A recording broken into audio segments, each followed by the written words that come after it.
Hi, this is Priyanka Kumar and welcome once again to my channel. आज मैं जिस number के बारे में बात करने जा रही हूँ उस नंबर से कहीं ना कहीं सभी बहुत डरते हैं। जी हाँ, आपने सही समझा, मैं बात करने जा रही हूँ नंबर 8 के बारे में, यानी कि शनि के बारे में, सैटर्न के बारे में। जो लोग बॉर्न हुए हैं किसी भी मंथ में 8, 17 या 26 को, या फिर जो केप्रिकॉर्न है या क्वेरियन है या कुछ हद तक लिब्रन भी, उन्हें भी रूल करता है सैटर्न यानी कि शनि। मैं इस वीडियो में नंबर 8 की कैरेक्टरिस्टिक तो बताऊंगी ही साथ मैं एंड में आपको दूंगी कुछ हेल्पफुल टिप्स जिससे कि आप सैटर्न से हुए परेशानियों को दूर कर सकते हैं।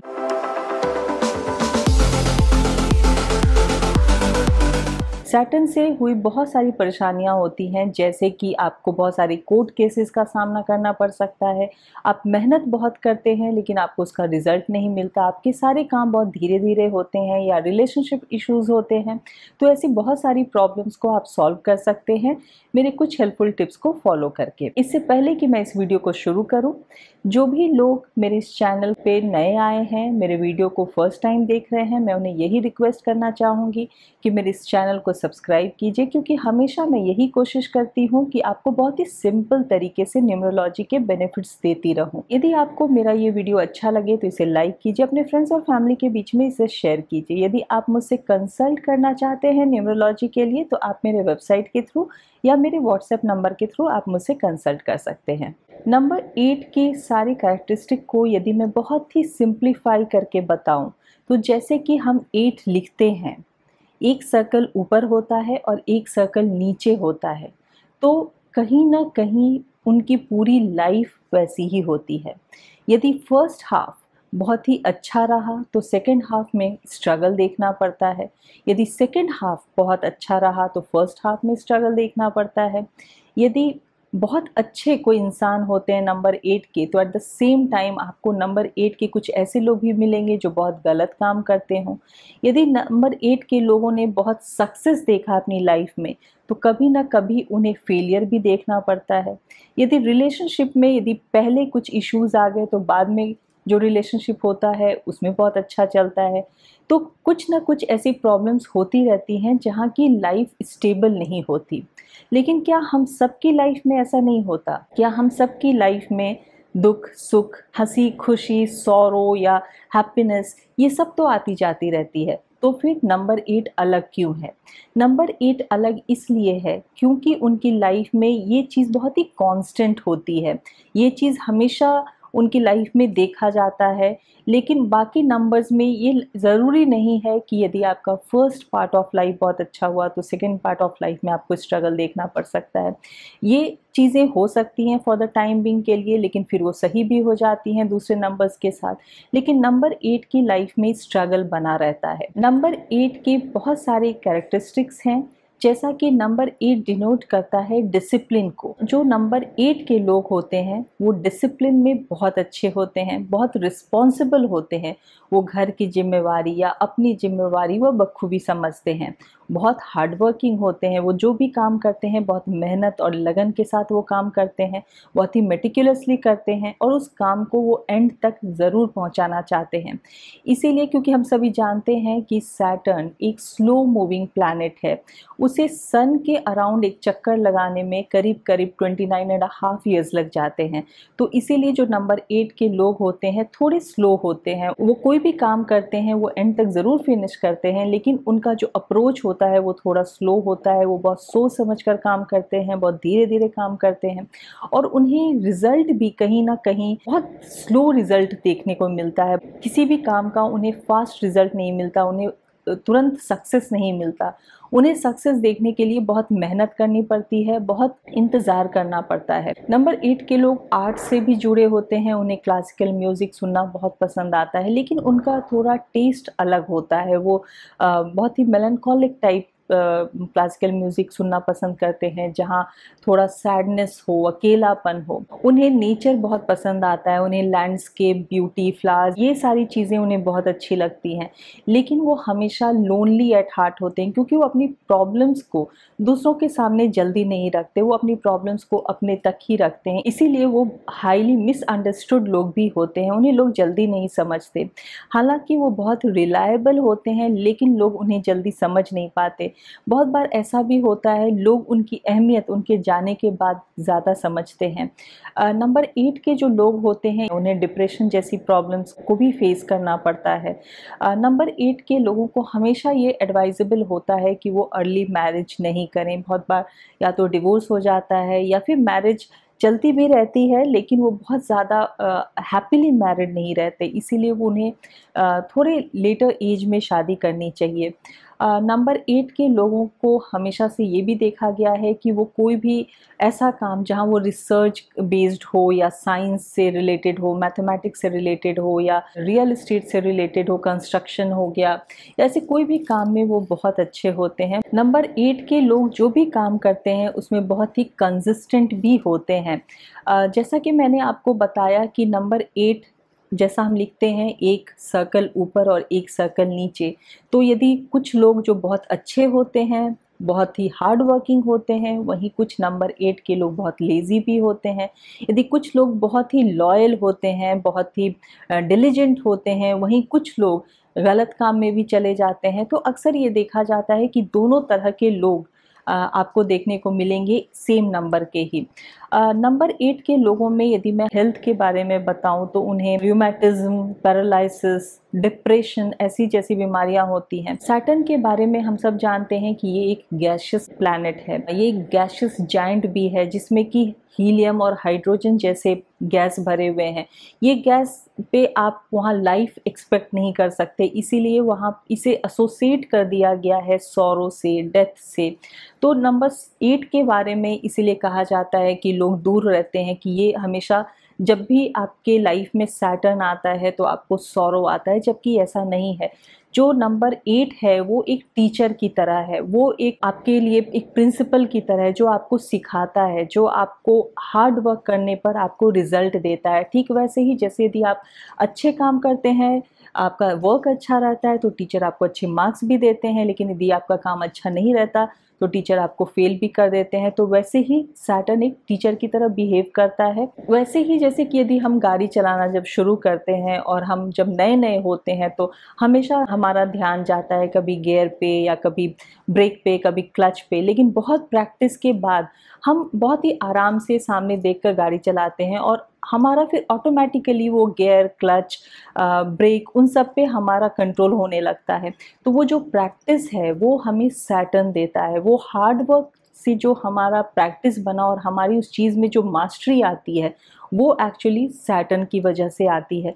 तो हमेशा सैटर्न हमारी लाइफ में एक टीचर की तरह काम करता है। हमें जो भी प्रॉब्लम्स देता है वो हमें फेस करने के लिए, उस प्रॉब्लम से उबरने के लिए, वो हमें एक एक्सपीरियंस करने के लिए हमें एक अपॉर्चुनिटी देता है ताकि हम उस अपॉर्चुनिटी को ग्रैब कर सकें, हम उस सिचुएशन से बाहर निकल सकें। जैसा कि मैं आपको बता रही थी हेल्थ प्रॉब्लम के बारे में, तो क्योंकि सैटर्न एक गैसियस प्लैनेट है तो बहुत सारे गैस से भी रिलेटेड प्रॉब्लम्स नंबर 8 के लोगों में होते रहते हैं। अब मैं आपको देती हूँ कुछ हेल्पफुल टिप्स जिससे कि आप अपने सारे प्रॉब्लम्स को सॉल्व कर सकते हैं यदि आप नंबर 8 के हैं तब भी, और यदि आप नंबर 8 के नहीं हैं या आपको पता नहीं है लेकिन आपको ऐसे बहुत सारे प्रॉब्लम्स का सामना करना पड़ रहा है। सैटर्न एक ऐसा प्लैनेट है जो कि आपको हार्ड वर्क करना सिखाता है। उसके लिए आपको मेंटली और फिजिकली फिट रहने की ज़रूरत है, आपको अपने आप पर कंट्रोल करने की ज़रूरत है। तो जब तक कि आप अपने आप पर कंट्रोल नहीं करेंगे, फिजिकली और मेंटली फिट नहीं रहेंगे, तब तक आप हार्ड वर्क नहीं कर सकते और आपको फिर सैटर्न अच्छा रिजल्ट नहीं दे सकता। इसीलिए आपको मेडिटेशन करने की बहुत ज़रूरत है। आप कुछ भी फिजिकल वर्क भी कीजिए और साथ साथ अपने मेंटल हेल्थ के लिए आपको मेडिटेशन करना बहुत ज़रूरी है। सेकंड पॉइंट है, क्योंकि सैटर्न प्लैनेट ऑफ जजमेंट है, वो हमेशा आपको जज करता है। यदि आप कुछ सही कर रहे हैं तो आपको सही रिजल्ट देगा, वो आपको सही बेनिफिट देगा, लेकिन यदि आप कुछ गलत कर रहे हैं तो आपको उसकी सज़ा भी ज़रूर मिलेगी। तो इसीलिए आप कभी भी कोई भी गलत काम मत कीजिए, नहीं तो सैटर्न आपको कभी भी नहीं छोड़ने वाला है। लोग ऐसे तो किसी को भी गलत काम करना सही नहीं है, लेकिन स्पेशली जो नंबर 8 के लोग हैं, यदि आप कुछ भी गलत करते हैं या गलत ढंग से पैसा कमाना हो या किसी के साथ कुछ गलत करना हो या किसी के हक को छीनना हो, यदि आप ऐसा कुछ करते हैं तो आपको फिर उसका रिजल्ट ज़रूर मिलेगा और आपको वो भुगतना ज़रूर पड़ेगा। इसीलिए आप कभी भी कोई भी गलत काम मत कीजिए, सैटर्न आपको देख रहा है। थर्ड पॉइंट है डोनेशन।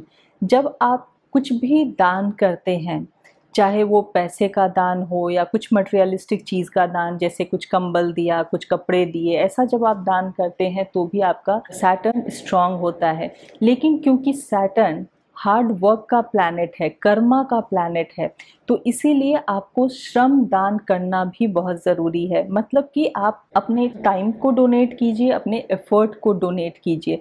ज़रूरी नहीं कि आप किसी मंदिर, मस्जिद या गुरुद्वारा में जाकर ही आप अपना टाइम और अपनी एनर्जी को डोनेट करें। यदि आपके आसपास कुछ ऐसे लोग हैं, कुछ एल्डरली लोग हैं जिन्हें की आपकी ज़रूरत है, या किसी को डॉक्टर के पास ले जाने की ज़रूरत है, या किसी को कुछ मेडिसिन की ज़रूरत है, या कुछ खाने का सामान लाने की ज़रूरत है, तो आप उनकी इस तरह से भी जब हेल्प करते हैं तो आप अपने सैटर्न को मजबूत करते हैं। ये सारे जितने भी प्लैनेट्स हैं, ये कोई भी प्लैनेट्स हमें तकलीफ़ देने के लिए नहीं होते हैं। कोई भी प्लैनेट्स ऐसा नहीं है कि हमें तकलीफ़ देना चाहते हैं इसलिए वैसा बिहेव करते हैं। हर प्लैनेट्स की अपनी अलग अलग कैरेक्टरिस्टिक है। हमारे अंदर कुछ स्ट्रेंथ्स होते हैं, हमारे अंदर कुछ वीकनेसेस होते हैं, हमारी कुछ शॉर्टकमिंग्स होती हैं, जो कि हम उस कैरेक्टरिस्टिक को समझ नहीं पाते और उस प्लैनेट की ब्लेसिंग्स को नहीं ले पाते हैं। तो हमें ज़रूरत है कि हम अपनी स्ट्रेंथ को और बढ़ाएं, अपने वीकनेस पे काम करें और हर प्लैनेट की कैरेक्टरिस्टिक को अच्छे से समझ पाए। ठीक वैसे ही जैसे यदि बाहर बारिश हो रही हो, आपके ये चाहने से कि आपकी वजह से बारिश रुक जाए, ऐसा तो नहीं हो सकता। आपको खुद को अपने आप को प्रिपेयर करना होगा ताकि आप उस बारिश से ना भीगें। आप चाहे अम्ब्रेला लेकर जाएं या रेनकोट लेकर जाएं, लेकिन वो कोशिश आपको करनी पड़ेगी। तो वैसे ही सैटर्न के जो अपने कैरेक्टरिस्टिक हैं वो हैं और वो रहेंगे, लेकिन आपको अपने आप को प्रिपेयर करना है ताकि आप उसकी ब्लेसिंग्स ले पाएँ, ना कि आप उसके इल इफ़ेक्ट्स को झेलें। इसीलिए नेक्स्ट पॉइंट है, क्योंकि सैटर्न, मैं बार बार कह रही हूँ, ये हार्ड वर्क का प्लैनेट है, तो जो भी लोग आपके अंडर काम करते हैं, आपके सबॉर्डिनेट्स हैं, आपके हाउस हेल्प्स हैं, उनको कभी भी आप डिसरिस्पेक्ट ना करें या फिर कभी भी आप उनके साथ इनजस्टिस ना करें। कभी भी ऐसा नहीं कि उन्हें जो वो डिज़र्व करते हैं, जितने पैसे आप वो नहीं दे रहे हैं, उनके पैसे आपने काट लिए या उन्हें पैसे दिए नहीं आपने। जब आप ऐसा करते हैं तो आप अपने सैटर्न को वीक कर रहे हैं। तो कभी भी अपने सबॉर्डिनेट्स, अपने हाउस हेल्प्स, जो भी आपके लिए काम कर रहे हैं, उनके साथ आप इनजस्टिस मत कीजिए। ये जस्टिस का प्लैनेट है इसीलिए। नेक्स्ट पॉइंट है कि सैटर्न का कलर, ऐसे लोग बोलते हैं कि ब्लैक कलर है जो सैटर्न को डिनोट करता है, लेकिन जब आप ब्लैक कलर अपनी लाइफ में लाते हैं तो आप सैटर्न को और अट्रैक्ट कर रहे हैं कि मुझे चेक करो। ठीक वैसे ही कि आप जज को बोल रहे हैं कि अभी मैं कुछ भी काम करने वाला हूँ, आप मुझे चेक कीजिए। हालांकि आप सही काम भी करेंगे, लेकिन एक वो डर बना रहता है। इसीलिए आप ऐसा मत कीजिए। आप ब्लू और वाइट, इन कलर्स को आप अपने लाइफ में लाइए और ब्लैक और रेड को कम्प्लीटली अवॉइड कीजिए। नेक्स्ट पॉइंट है कि आप यदि नंबर 8 के हैं तो आप अपने नाम को न्यूमरोलॉजिकली करेक्ट करवाइए। ये बहुत इम्पॉर्टेंट है कि आप नंबर 4 और नंबर 8 से दूर रहिए और अपने नाम को आप न्यूमरोलॉजिकली करेक्ट करवाइए। लेकिन ये आप खुद नहीं करेंगे, किसी भी अच्छे न्यूमरोलॉजिस्ट से कंसल्ट करके ही ये काम कीजिए। क्योंकि ऐसा नहीं कि आपने ऑनलाइन कुछ देख लिया या गूगल पे देखकर अपना नाम करेक्ट कर लिया। हो सकता है कि आपने कुछ गलती कर दी और आपको फिर उसका गलत रिजल्ट मिलना शुरू हो जाए। इसीलिए कभी भी हाफ नॉलेज के साथ ये काम मत कीजिए। नेक्स्ट पॉइंट है कि जो सैटर्न का स्टोन है, जेम स्टोन, वो नीलम को कहा जाता है, ब्लू सफ़ायर को कहा जाता है, लेकिन ये स्टोन थोड़ा रिस्की होता है। इसीलिए ये यदि आप पहनना चाहते हैं तो किसी एस्ट्रोलॉजर से या किसी न्यूमरोलॉजिस्ट से अच्छे से कंसल्ट करके ही पहने, खुद से बिल्कुल भी नहीं पहने। उसका एक सब्स्टिट्यूट होता है एमेथिस्ट, आप वो पहन सकते हैं। सैटर्न क्योंकि जज की तरह काम करता है, वो हमेशा ये भी चेक करता है कि आप किसी भी ऐसे फास्ट मनी की तरफ नहीं जाएं। कोई भी ऐसा तरीका, चाहे वो शेयर के थ्रू हो या ब्लैक मनी के थ्रू हो, कोई भी फास्ट मनी की तरफ आप नहीं जाएं।